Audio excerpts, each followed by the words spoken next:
Cusco is the gateway to Machu Picchu, one of the most impressive wonders of the world. But as a city, it deserves so much more than that. From its ancient roots as the capital of the Inca Empire to Spanish colonization, Cusco is layered with history. Today, it's filled with boutique shops, incredible coffee, and great food. We're spending 3 days here exploring the city, the Sacred Valley, and hiking up to Rainbow Mountain.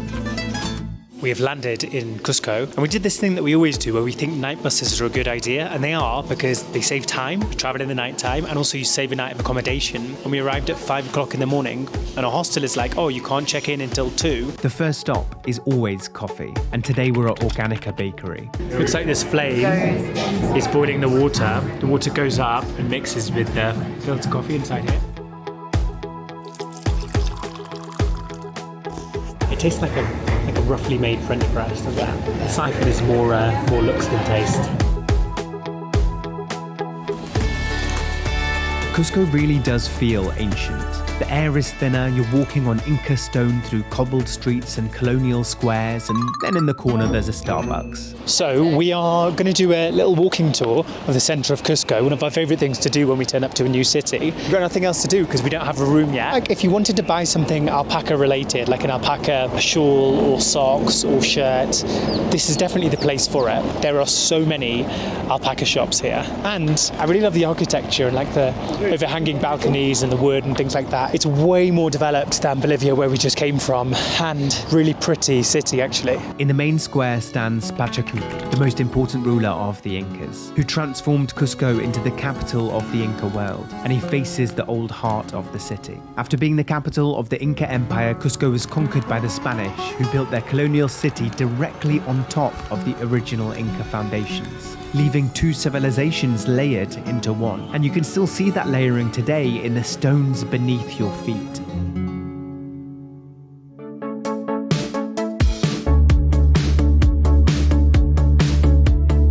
Walking up this big hill to San Blas neighborhood, which you can definitely feel now because of the altitude. Looks really nice here, doesn't it? Yeah. Lots of little souvenir shops, cafes. Feels a bit like Santorini.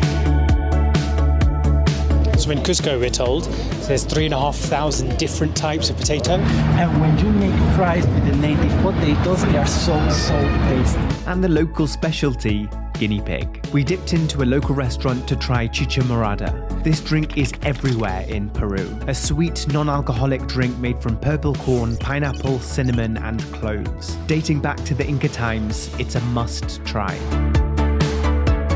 We are finishing our walking tour with this incredible view of Cusco. You would just never have guessed that this panoramic view is here unless you got taken into this place. A cheeky maracuya sour made with pisco and Andean passion fruit, and we're back on the road.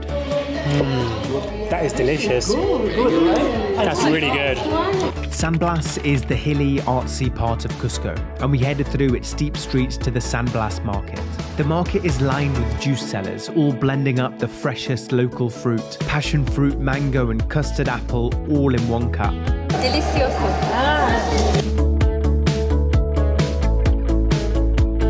I am truly surprised by how built up Cusco is, how big it is, how busy it is, and how much stuff there is to do here. I feel like you could easily spend a week here doing things, day trips, looking around the city, and we've just spent the afternoon strolling around so many different little side streets.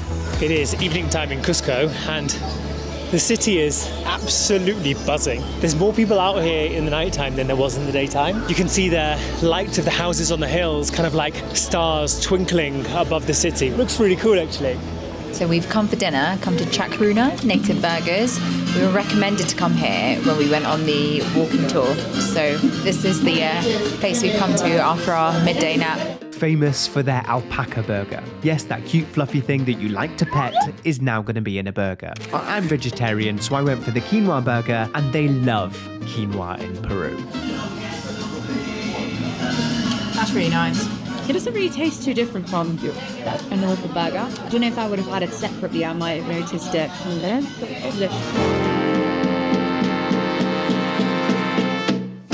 It's day 2 in Cusco, and today we're off to the Sacred Valley with a quick stop at Three Monkeys Coffee, officially one of the top coffee shops in the world, and we hit the road. This is probably one of the most famous things, other than Machu Picchu, to do here from Cusco. I have no idea what this statue is. It's kind of a man holding a thing. It looks a bit like a shell, but also like a mermaid. It's got some wings and maybe like a ring on the bottom of it. The Sacred Valley is a fertile stretch of land outside of Cusco that was vital to the Incas. Known for its farming, temples and villages alongside the Urubamba River, which all feed into Machu Picchu, hidden high into the mountains. The first stop, Pisac, with impressive circular agricultural terraces and ruins of temples and homes perched above the valley. Just these huge farming terraces on the top of this hill, leading down the valley into what is now a town. Ancient structures of civilization on the hills. What an incredible place. This wall is like the equivalent of a graveyard. They used to dig these tiny holes and bury people inside. How advanced they must have been. They've got these big terraces, steps going up. They've got water irrigation systems. They've got a way of getting water from what would have been melting glaciers on the mountains. Llamas now graze over what were once huge stone structures. Our next stop was Ollantaytambo, with massive stone terraces climbing the mountainside, built to defend the valley and honour the sun. It looks pretty impressive, especially set within the mountains as well. There are a little row of souvenir kind of shops selling ice creams and drinks and things leading up to it. We're now going to climb the many stairs, and these aren't the original stairs. The original stairs would have been along the cliff somewhere. When we get to the top, there is the Temple of the Sun, which is meant to be the highlight up here.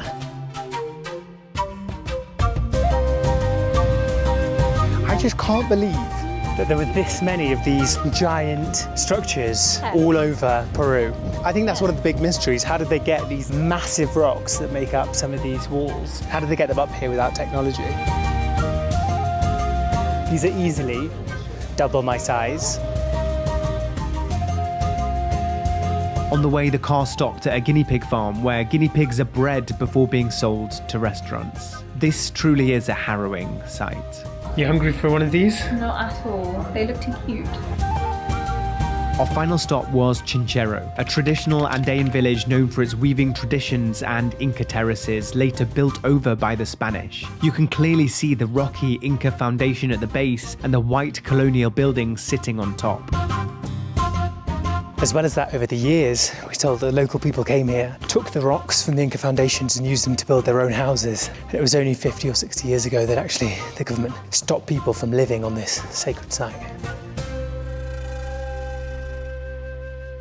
It's day 3 and our final day in Cusco. So we woke up this morning at 2:30 to get picked up at 3 to come here to hike up to the Rainbow Mountain, one of the highest and most surreal landscapes in all of Peru. Rainbow Mountain gets its colours from the mineral layers, iron, copper and sulphur pushed up by the Andes as the ice melts over time. It's looking very cloudy and pretty snowy at the moment, and it's 6:30 now, so it took us 3 hours to get here and we stopped for breakfast on the way. Everyone is very tired.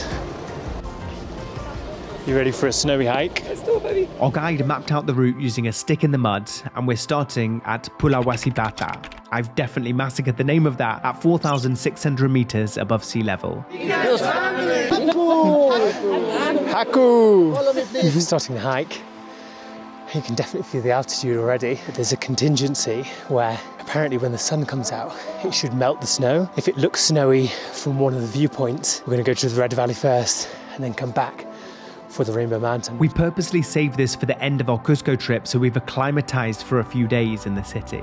We traversed the mountains and ascended through snowy, misty cliffs with flashes of color peeping through. It's not especially steep or long as a hike, but this altitude does make it feel tough. Heart was pounding. I'm like, fuck, am I having a heart attack? This is legit scary. Altitude sickness is actually, yeah, it's actually a thing. I mean, I'm already puffing after just the first stretch. I don't know if I could do 4 days of this, extreme height. Who knows, one of these could even be the Rainbow Mountain.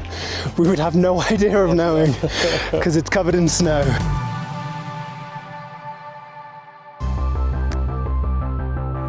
We are at 4,900 meters, and as it gets steeper and as we get higher, it's definitely getting harder. I think our motivating factor is this mountain covered in cloud and snow that we currently can't see. An hour or so later and we've reached the final ascent, an icy staircase disappearing into the mist. We're hoping if we hang around long enough that the clouds will clear. 15 hours of flying, 3 hours of driving, 1 hour of hiking, and it's completely covered in cloud. But travel isn't always about the destination.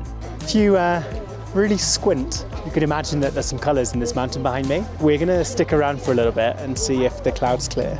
We sat and we waited, expecting the worst, but then something special happened. And just as we've come up, the clouds have cleared for us, and we've got this epic view of the mountains, the valley on this side where we climbed up. With the snow and the cloud, it looked even more dramatic. We finally made it.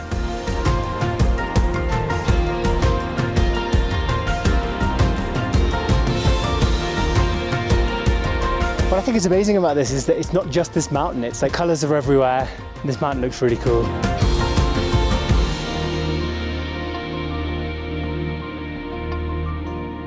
And when they arrive to the highest point like this, they give that like an offering for the mountains, for the Mother Air. So next up we're going to the Red Valley. As we're coming down from the Rainbow Mountain, loads of people are going up, so even though we had to get up at like 2:30 in the morning to leave at 3, it was definitely worth it because we got a nice quiet viewpoint, which was very good. Totally agree.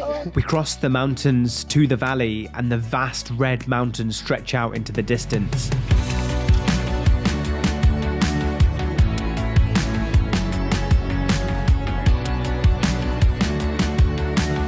I think none of us expected how good this was going to be. I'm more taken aback by this than the Rainbow Mountains. Yeah, me too. Wow.